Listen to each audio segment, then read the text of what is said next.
안녕하세요. 2023학년도 서울지역 초등특수 임용 합격생입니다. 지금부터 제 합격 수기에 대해서 발표해 드리겠습니다. 공부 과정에 대해서 말씀드리기에 앞서서 동기부여를 위해서 제 자료의 맨 뒷장에 있는 내용을 조금 인용해서 분위기를 조금 풀어볼게요. 저는 누구에게나 강점과 약점은 한 가지씩 있다고 생각을 합니다. 저 같은 경우에는 제 강점이 성실함이었다고 생각을 했고, 약점 같은 경우에는 조금 부족한 언변 기술이나 상황 대처 능력이라고 생각을 했어요. 그래서 임용 공부를 시작하기 전부터 약간 전략을 세웠는데, 그럼 나는 1차 시험에서 최대한 많은 점수를 확보하고 2차 시험은 그냥 평균이라도 보자라는 전략을 세웠습니다. 그래서 제 전략대로 다행히도 1차 시험에서 조금 그래도 만족할 만한 점수를 받아서 한숨을 돌렸고, 2차 시험에서는 그렇게 고득점을 하지 않았음에도 불구하고 감사하게도 여유롭게 합격할 수 있었습니다.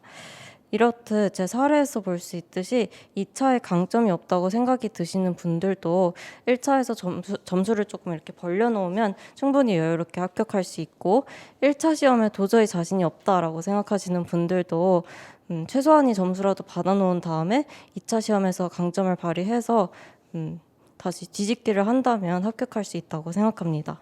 그러니까 이 점을 인지하시고 본인만이 강점 살리기 전략을 충분히 활용해서 1년 동안 최선을 다해 달리면 충분히 좋은 결과 있을 것이라고 생각합니다. 그럼 각설하고 가장 궁금해하실 공부 과정에 대해 말씀드리겠습니다. 첫 번째로 특수교육학 공부 방법에 대해서 말씀드리기 앞서서 제가 서진 교수님이 강의를 선택한 이유에 대해서 간단하게 말씀드릴게요. 일단 첫 번째, 구조화가 완벽한 강의라고 생각했습니다. 그리고 두 번째로 초등특수에 최적화된 강의라고 생각을 했습니다. 마지막으로 세 번째, 기출을 가장 존중하는 강의라고 생각했습니다. 두 번째 이유가 조금 생소하실 수도 있을 것 같아서 이 부분에 대해서만 부연 설명을 조금 해드릴게요. 일단 초등특수는 어마어마한 양의 초과정도 함께 다뤄야 되기 때문에 짧은 시간 안에 특학을 효율적으로 반복 복습하는 것이 매우 중요하다고 생각합니다. 따라서 처음부터 지엽적인 내용을 다루는 것이 아니라 기출을 기반으로 한 핵심을 위주로 특학을 훑고 이를 여러 번 반복하는 것이 초과정과의 밸런스를 좀 효과적으로 맞추는 데 도움이 되었던 것 같습니다. 그래서 일단 교수님이 강의를 선택하셨다면 불안해하지 않고 그냥 천천히 따라가면 될 것 같고요. 이제 월별로 공부를 어떻게 했는지 말씀드리고자 합니다. 먼저 1에서 4월은 이렇게 여기 빨간색으로 월별로 요약을 해놨는데요. 기본서 1회독 완료, 그리고 기본서 구조와 키워드 암기, 다양한 자료 읽기, 후반부부터 6월까지는 기출 풀이와 단권화로 진행을 했습니다. 자료에는 개인이 먼저 나와 있지만 원활한 설명을 위해서 스터디 부분부터 살펴볼게요.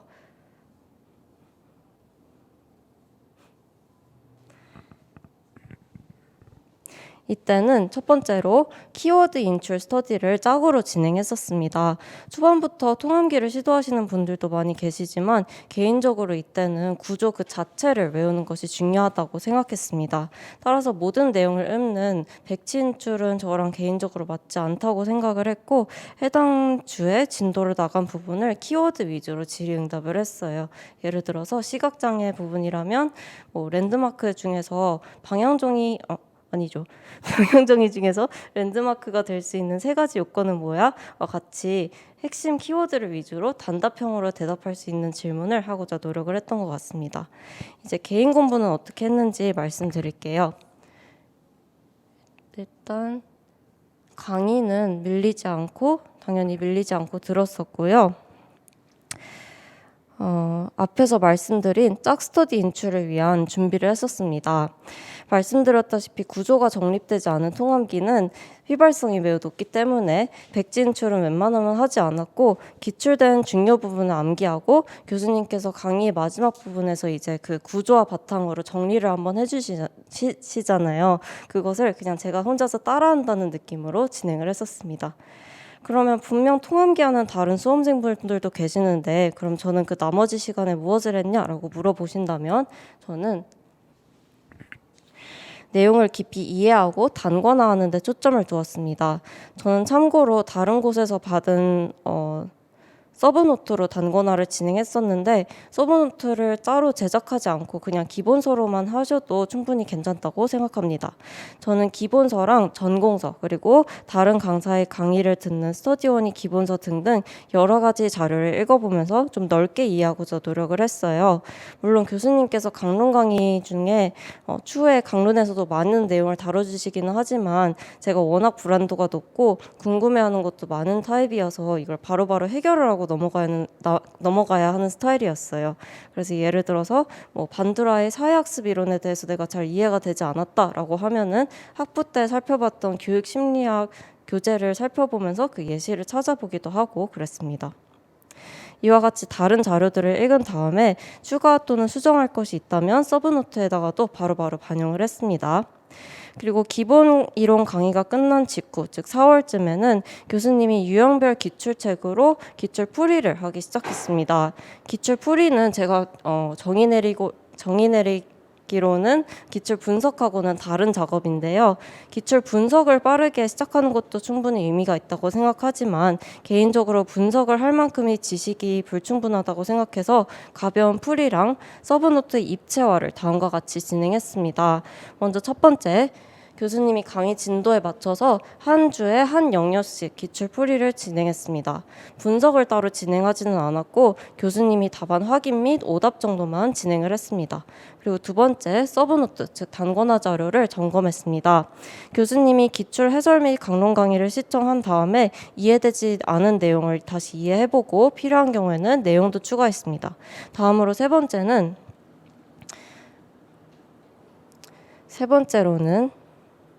서브노트를 프린트한 다음에 서브노트를 입체적으로 만들었습니다. 그 방법은 현관펜 색깔을 달리한 것인데요. 노란색 현관펜으로는 교수님께서 기본 이론 강의에서 다뤄주신 모든 내용을 밑줄 쳤고 초록색 현관펜으로는 기출에서 출제된 부분을 밑줄 쳤습니다. 그리고 다들 하시는 방법이지만 유초준 기출 부분을 다른 색깔의 스티커도 표시도 완료를 이때 했습니다. 그리고 파란색 펜으로 기출에서 의미 있는 구절이나 예시 같은 것을 기록하기도 했습니다. 예를 들어서 여기를 보시면 자폐에서 비연속 개별 시도 교수에서 피드백 관련된 부분이 기출에서 다수 출제된 적이 있었는데요. 정반응과 오반응에 대해서 각각 어떤 피드백을 제공해야 되는지 기출의 다양한 표현으로 출제가 된 적이 있었어요. 예를 들어서 1,3학년도 유특에서는 책 이름을 다시 말해준다라고 지문에서 표시된 적이 있었고 1,7 중특에서는 지구본이라고 말해볼래? 라고 저희가 직접 피드백을 쓰도록 하는 문항이 출제된 적이 있었어요. 이를 통해서 오반응 시에는 교정적 피드백을 주는 것이 키포인트다라는 점을 알 수 있게 되는 것입니다. 그리고 여기 아래 사진에서도 볼 수 있듯이 여기 써 있는 것처럼 공변 현상은 기능적으로 독립적이지 않다라는 말과 같다. 그리고 이 유특에서는 이것이 중재가 아직 투입되지 않은 행동 3위 기초전 상태에서 목표 행동이 증가해버린 형태로 출제된 적이 있었다라는 식으로 기록을 해서 동의어와 예시를 최대한 확보하는 것을 중시했던 것 같습니다. 그리고 제 단권화 자료에서 조금 특이한 점이 있다면 기출이 발문과 관련된 내용이나 답 인출되는 유형도 적었다는 점이에요. 예를 들어서 여기 예시 1처럼 자기결정의 특성이나 구성요소, 전략, 그리고 자기 옹호 기술 모두 다 다른 표현인데요. 이 각각의 표현이 어떻게 다른지를 적기도 했었고 예시 2처럼 단일 대상 연구처럼 매우 정형화된 유형이 있는 경우에는 어떤 식으로 출제가 되는지 적기도 했었습니다. 결국에 저희는 문제를 풀어야 하는 입장이기 때문에 출제의 경향을 파악할 수 있도록 각종 장치를 설치하는 것이 중요하다고 생각합니다. 실제로 이 자기결정의 경우에는 상하이 구조를 정확히 알아야지 풀 수 있는 문제가 이번에 출제된 것으로 기억하고 있습니다. 그리고 저는 5월에 교생을 갔다 왔는데요. 실습 다녀오시는 분들께서는 2차 공부한다고 생각하시고 실습 기간에 성실히 임하시는 것을 추천드리며 공부를 만약에 정말로 하고 싶다 하신다면 1, 2주차 정도의 그냥 초과정 강론 강의 정도를 듣는 것을 추천드릴게요. 그리고 이어서 6월에서 8월까지의 과정에 대해서 말씀드리겠습니다. 이때는 기출 분석, 단권화 마무리, 그리고 짝수 인출 2회, 기출 분석 1회를 병행해서 전 영역을 총 3회독 정도 추가로 돌렸다고 요약할 수 있습니다. 이번에 또 스터디 부분부터 봐주시면 감사하겠습니다.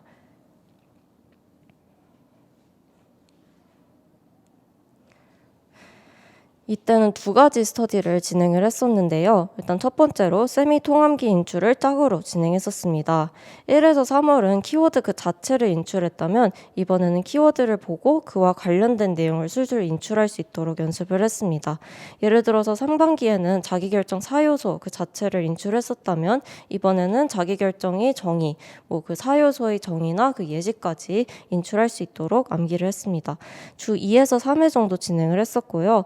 상반기에는 단순히 강의 진도를 따라갔다면 이때는 속도를 조금 높이기 위해서 정행이나 자폐같이 양이 조금 적은 것은 합쳐서 한 번에 진행을 하기도 했었고 행동지원같이 양이 많은 것은 2번 정도로 쪼개서 진행을 하기도 했었습니다.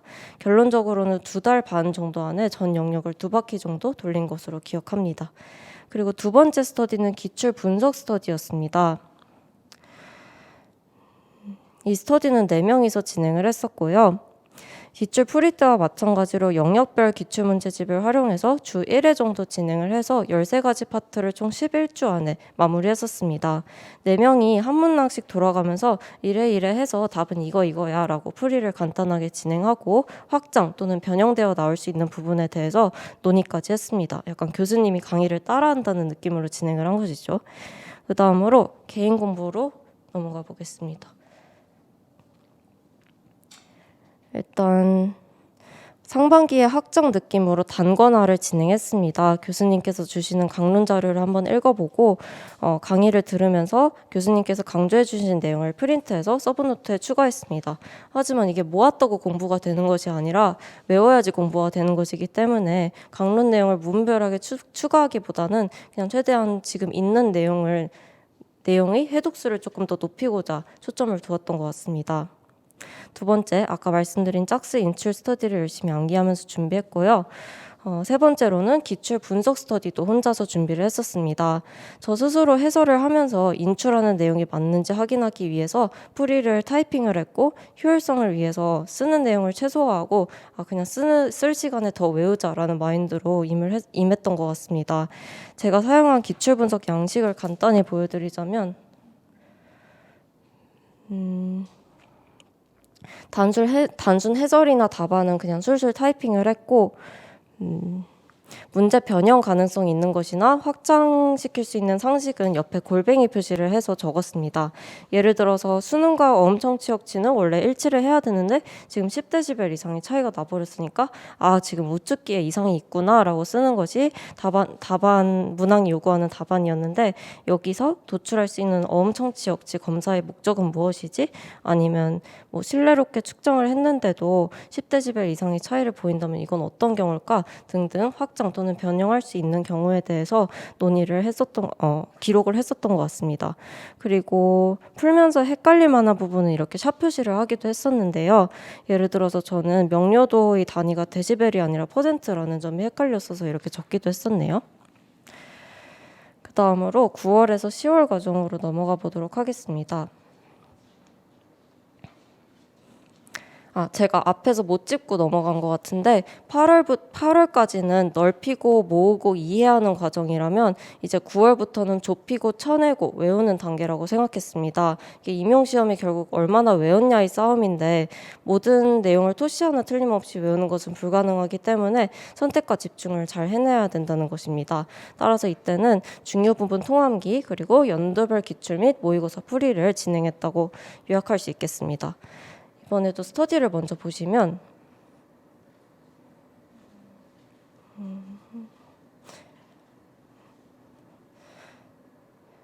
이때는 완전 통함기 인출을 짝스터디로 진행을 했습니다. 아는 내용을 자유롭게 인출하면서 아는 데까지 확인을 받았고 사실 이때 서로 중요하게 생각하는 부분이 조금씩은 다를 수 있는데 그것에 대해 서로 스트레스 주지 않고 그냥 각자 암기하는 영역이나 범위를 존중해주면서 서로 채점을 해주었습니다.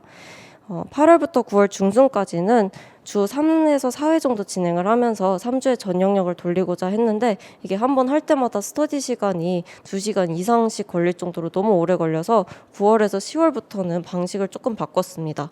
이때는 주 1회만 진행을 했었고 전체 영역을 3토막으로 크게 나눠서 한 영역당 서로 문제를 5개씩만 냈었습니다. 그러면 한 영역이 한 30분 안에 끝나거든요. 지금 영역이 보통 4개 정도씩 끊겨 있으니까 일주일에 한 번만 스터디를 쓰고 그 스터디 시간이 한 2시간 안에 끝난 것이죠. 이때는 개인 공부 시간을 늘리는 것이 중요하기 때문에 개인적으로 매우 만족하는 스터디 방식이었습니다. 다음으로 개인 공부 방법에 대해서도 말씀드리겠습니다.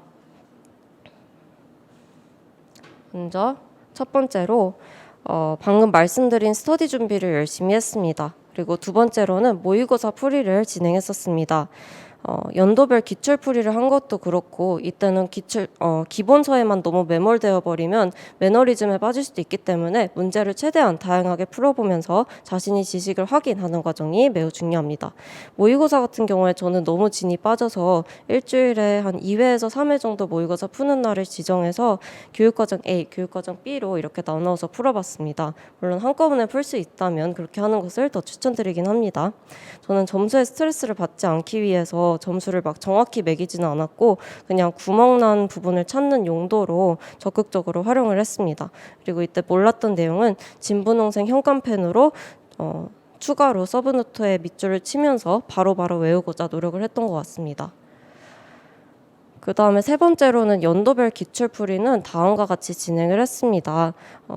일단 첫 번째로 실제 답안지 양식에 답안을 기재하면서 일주일에 유특, 초특, 중특으로 해서 전체 한 학년도를 풀었습니다.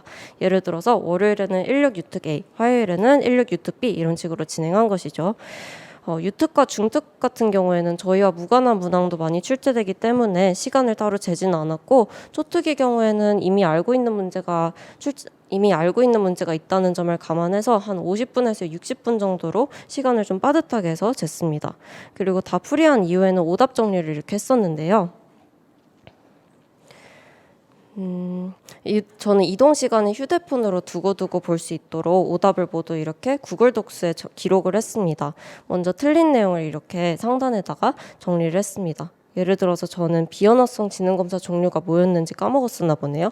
그러면 이렇게 구글 독스에다가도 기록을 하고 영어 안 외워지는 것은 그날 독서실에다가 앞에 포스트잇을 붙여서 그날 틀린 거는 그래도 그날 씹어먹자라는 생각으로 임했던 것 같습니다.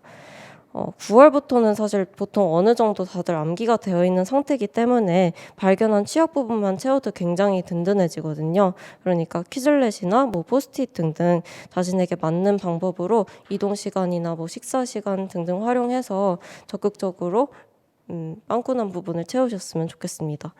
그리고 뿐만 아니라 시험 보기 기술도 적어놨어요. 예를 들어서 조건에서 저는 아동이 지금 맹이 아님에도 불구하고 맹과 관련된 시각적 조치를 썼었나 보네요. 그러면 시각장애 유형 조건을 잘 보자와 같이 오답에서 얻은 교훈도 적고자 노력을 했습니다. 그리고 마지막으로 확장 내용도 정리를 했었는데요. 정확히 말씀드리면 정리용으로 한 것은 아니고 제가 제대로 암기가 됐는지 확인용으로 인출을 하는 것이었습니다. 모든 문항을 한 것은 아니었고 한 회당 한 2-3개 정도씩만 헷갈리는 것만 타이핑으로 인출해서 채점을 했습니다. 예를 들어서 여가 활성화 전략이 정의를 쓰라고 한 문제를 확정해서 그럼 다른 전략에는 무엇이 있었지? 다른 전략의 정의는 무엇이 있었지? 이런 식으로 확장을 하면서 인출했던 것 같습니다. 그리고 마지막으로 11월에는요. 스터디를 전면 중단을 했고 6일 동안 지금 아래 써 있는 것처럼 전체 영역을 2바퀴 정도 돌렸었습니다. 그리고 시험장에 들고 갈 오답 노트도 제작을 했었는데요. 참고로 이건 꼭 말씀을 드리고 싶었는데 시험 당일 쉬는 시간 중에서 자료를 실질적으로 볼 수 있는 시간은 길어봤자 15분 정도로 매우 짧아요. 그러니까 시험 쉬는 시간에 외워야지 라고 이렇게 밀어두시는 건 절대 금물이고 그냥 가장 최소화된 핵심 오답 노트 또는 단거나 자료만 들고 가서 한번 훑어보시는 것을 추천드립니다. 지금 특학하고 초과정 같은 경우에는 제가 잘했다고 생각하는 점, 아쉬웠던 점을 이렇게 Q&A로 담았는데 시간 관계상 생략하도록 하고 필요하신 분들께서만 개별적으로 읽어보시면 좋을 것 같습니다. 그럼 다음으로 초과정에 대해서 말씀드릴게요.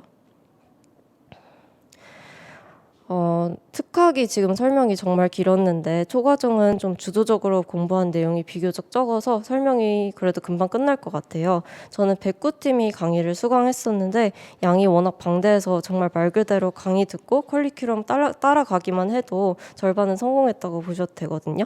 일단 1에서 4월은 강의를 밀리지 않고 들었고 저는 그날 들은 강의를 이렇게 서브노트로 제작을 했었습니다. 저는 워낙 스스로 정리하면서 구조화하고 제 것으로 만드는 과정을 선호해서 이렇게 했지만 기존에 있는 교재를 그냥 그대로 활용하셔도 충분히 괜찮습니다. 그리고 스터디 준비를 했었는데요. 초과정은 특학과는 다르게 이게 기출을 기반으로 뭐 확장을 하고 분석하는 과정이 큰 의미가 없기 때문에 그냥 3반기부터 다 해독하고 많이 외우던 사람이 이긴다라고 생각을 했습니다. 따라서 덜 중요한 것, 중요한 것 따로 가리지 않고 최대한 많이 외우려고 노력을 했습니다. 혹시 모든 내용을 외우는 것이 부담스러우신 분들께서는 역량이나 모형이라도 반복해서 외우시는 것을 추천드립니다. 과목마다 조금씩 다르긴 하지만 사실 특수에서 출제되는 초등교육과정 기본이론 내용은 모형과 역량에서 한 80% 이상 출제가 되거든요. 참고하시면 좋을 것 같습니다. 그리고 다음으로 스터디는 주 2회 정도 실시를 했고요. 강의 진도에 맞추어서 질의응답을 했습니다. 특학과 마찬가지로 백지인출보다는 뭐 예를 들어서 반응 중심 학습 모형 단계가 뭐야? 와 같이 키워드나 뭐 중요 내용 중심의 Q&A를 하시기를 추천드립니다. 그리고 초과정 같은 경우에는 내체표를 내용 요소 빼고 거의 다 암기를 했었던 것 같은데 이것도 마찬가지로 과목을 맞춰서 짝스터디원과 서로 확인을 해주었었습니다. 다음으로 6월에서 8월 과정에 대해서 말씀드릴게요.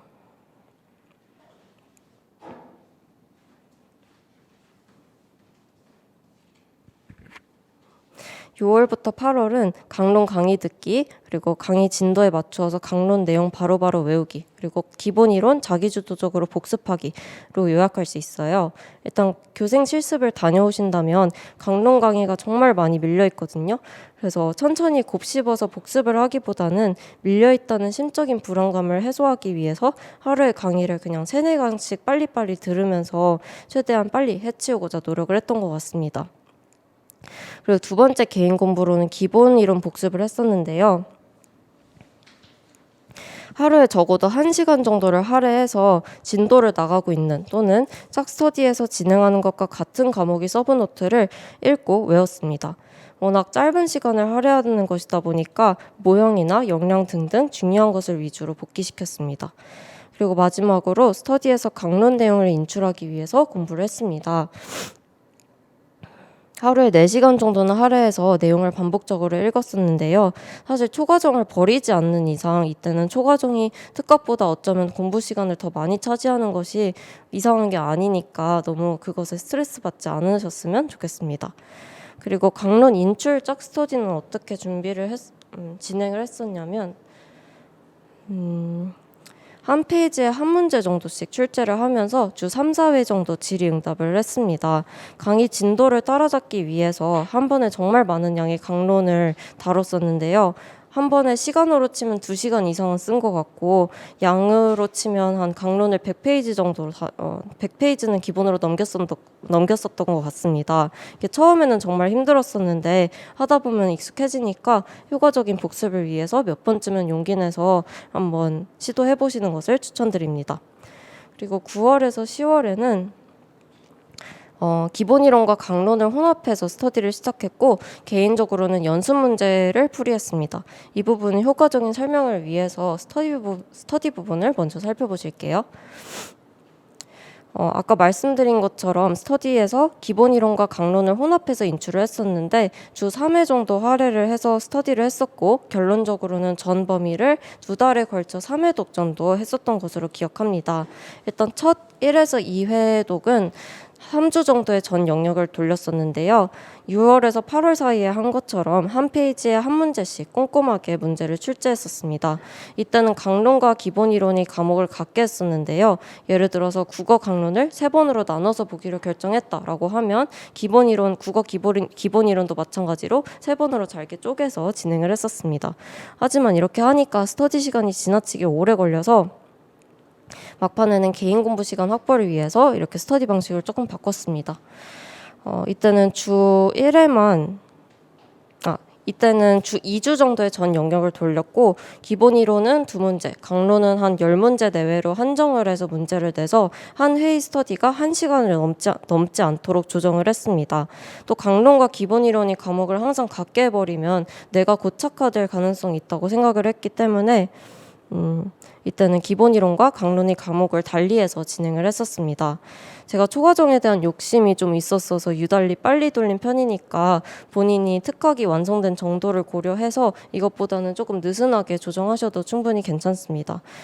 초과정 비율이 점점 높아지곤 있지만 저희한테는 아직 특학이 가장 중요하니까요. 그리고 마지막으로 세 번째로는 연습 문제 풀이를 진행했었습니다.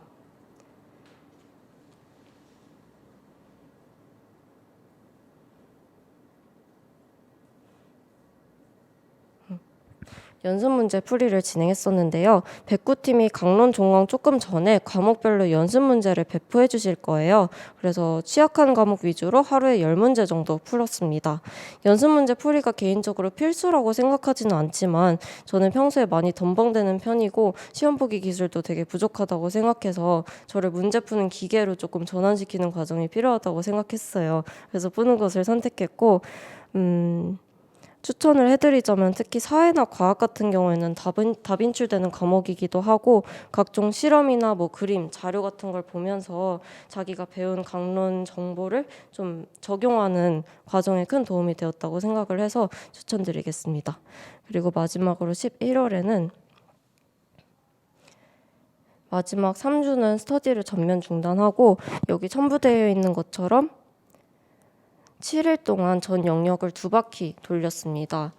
나중에 혹시 이렇게 돌리실 분들께서는 한번 루틴을 참고하셔도 좋을 것 같습니다. 그리고 특학과 마찬가지로 시험장에 들고 갈 오답노트를 제작했었는데요. 여기 기본 이론과 강론 각각 예시를 담아놓기는 했는데 사실 이렇게 하니까 너무 지엽적인 내용에 집착하게 되고 양도 이렇게 하니까 너무 방대해져서 시험장에는 결국 들고 가지 않았어요. 따라서 저처럼 만약에 정리를 너무 하고 싶다 하신다면 모형이나 강론에서 강사님께서 특히나 강조하신 부분 위주로 만 해서 최소화해서 오답노트를 제작하시기를 추천드리겠습니다. 그 다음으로 특과정입니다. 저는 특과정을 역량과 내체표 그리고 내체표 중에서도 영역과 핵심 개념만 암기하고 나머지는 다 버렸습니다. 각자 선택하는 영역이어서 제가 선뜻 권장드리기는 조심스럽지만 초특위 임용 범위가 워낙 넓기 때문에 특학, 초과정, 법, 총론 이 4가지 영역에서 남들 맞추는 거 다 맞추고 킬러 문항 한두 문제만 더 맞춰도 상당히 고득점을 하는 시험이거든요. 그러니까 많이 출제되어봤자 한 5점 내외를 차지하는 특과정은 초특위 경우에는 버리는 것도 저는 나쁜 선택은 아니라고 생각을 했습니다. 내체표의 경우에는 저 스스로 테스트해볼 수 있도록 키즐렛을 활용해서 단어면에는 문제를 적고 뜬 면에는 청킹과 답안을 적어놨습니다. 키즐렛 문항이 초과정 내체표랑 합쳐서 50문제 정도 됐었는데요. 졸릴 때마다 아니면 하루를 마무리할 때마다 매일 10문제 정도씩 인출을 했습니다. 주의하셔야 할 점은 내용 요소를 모두 외우지는 못하더라도 각각의 내용 요소가 어떤 영역, 어떤 핵심 개념과 관련이 있는지 정도는 연결 지으실 수 있어야 할 것 같습니다. 그리고 다음으로 장특법과 총론에 대해서 말씀드리겠습니다. 일단 말씀드리기 앞서서 장특법과 총론 또한 청킹을 적극적으로 활용해야 되는 영역이라는 점을 말씀드리고 싶어요. 특히 총론 같은 경우에는 특성, 여건, 요구 등등 이렇게 직관적으로 이렇게 변별이 되지 않는 명사구끼리 이렇게 나열이 되게 많이 되어 있는 편이거든요. 그러니까 청킹을 익숙화시키는 과정을 거치시면 좋을 것 같습니다. 저는 시험 전날인가 전전날인가에 학교교특 이러면서 잠들었는데 학교의 특성이랑 교과의 특성이랑 학교의 여건이 나와가지고 되게 좋아했었던 기억이 나는데 이만큼 청킹의 위력이 되게 크니까 적극적으로 활용하시는 것을 추천드립니다. 그리고 장특법 같은 경우에는 저는 그냥 처음에는 암기펜으로 찍찍 그으면서 외웠다가 이게 도저히 눈에 들어오지 않아서 형광펜 색깔로 구조화하는 과정을 거쳤습니다. 저는 주체, 핵심어, 기한 등등 각종 숫자, 그리고 동사구 나열, 명사구 나열이 색깔을 달리 했는데요. 이때부터 구조가 눈에 들어오기 시작했어서 굉장히 추천드리는 방법입니다. 저는 법을 이상하게 계속 회피하게 돼서 8월까지는 스터디에 의존을 했고 9월부터는 빈칸 자료에 저 스스로 타이핑을 하면서 혼자 복습을 했었습니다. 스터디는 두 가지를 했었는데요. 첫 번째는 2월에서 4월 사이에 진행한 빈칸 타이핑 인출입니다. 전 범위를 3주 단위로 끊어서 제가 만든 빈칸 자료에 타이핑을 하고 그것을 복사 붙여넣기 해서 카톡 단체 톡방에 인증하는 방식으로 진행을 했었습니다. 빈칸 자료는 특금에도 많은 것으로 알고 있으니까 굳이 본인이 만들지 않으셔도 괜찮을 것 같습니다. 그리고 두 번째 스터디로는 짝으로 진행한 구조 인출 스터디입니다. 교생을 다녀와서 6월에서 8월 사이에 전 범위를 7일 단위로 끊어서 기상 스터디 겸 문장을 통으로 인출하고자 노력했습니다. 처음에는 통인출이 당연히 어려워서 보면서 그냥 줄줄 읽는 방식으로 진행을 했었는데 그냥 이렇게 읽기만 해도 입에 착 붙기도 하고 제 특유의 억양이나 발음이 귀에 박혀서 큰 도움이 되더라고요. 전스랑 짝스를 각각 어떻게 진행했는지는 이쪽을 참고하시면 좋을 것 같습니다. 그리고 총론의 경우에는 저는 처음에는 스터디를 활용했었는데요. 2월에서 4월 사이에 장특법과 동일한 방식으로 카톡방 인증을 했었습니다. 빈칸 자료를 저 스스로 만들어서 7일 동안 전체를 돌릴 수 있도록 아래와 같이 진행을 했었습니다. 사실 총론도 장특법과 마찬가지로 제가 메인 과목이 아니라는 착각이 자꾸만 들어서 자꾸 미루게 되었는데요. 9월에서야 이제 정신을 차리고 교생 전에 외우던 내용을 복기시키고자 노력을 했습니다. 저는 이렇게 퀴즐렛을 활용해서 예를 들어서 복식학급, 학년군, 교과군 등등 키워드 딱 하나만 보면 통문장으로 인출을 할 수 있도록 노력을 했습니다. 만약에 통문장 암기가 정말 어렵다면 문제로 내기 정말로 좋은 명사구 나열이 있는 항목이나 아니면 기출이나 모의고사에서 답 인출된 항목이라도 외우신다면 충분히 맞출 수 있다고 생각하니까 끝까지 포기하지 마시길 바랍니다. 다음으로 교직 논술입니다.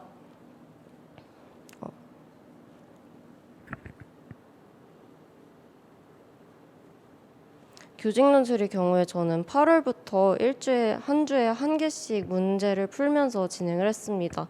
하지만 저보다는 조금 일찍 시작하는 걸 추천드리고요. 초특위 경우에는 통합교육 관련 내용이 답 인출되기 때문에 통합교육 내용 정도는 빠삭하게 공부한 다음에 써보시는 것을 추천드립니다.